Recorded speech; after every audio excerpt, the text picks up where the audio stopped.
Hello বন্ধুরা, তোমরা সবাই কেমন আছো? আশা করি তোমরা খুব ভালো আছো। আমিও খুব ভালো আছি। পুজো প্রায় সামনে চলে আসলো। আজ হচ্ছে দ্বিতীয়া, কাল ছিল প্রথমা। তো আমি আর আমার বোন গিয়েছিলাম একটু শপিং করতে। আমাদের পুজোর শপিং সেরকমভাবে হয়নি।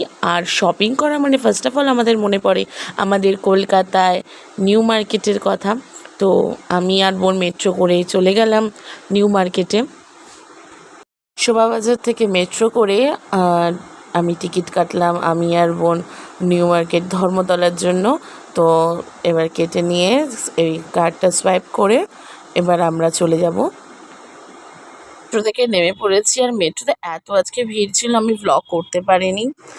একদম মেট্রো থেকে নেমেই আমি এসে গেছি এমন একটা জায়গায় আজকে তোমাদের দেখাবো। একদম তোমরা খুব কম দামে স্টাইল বাজারে আসবে, এসে কম দামের একদম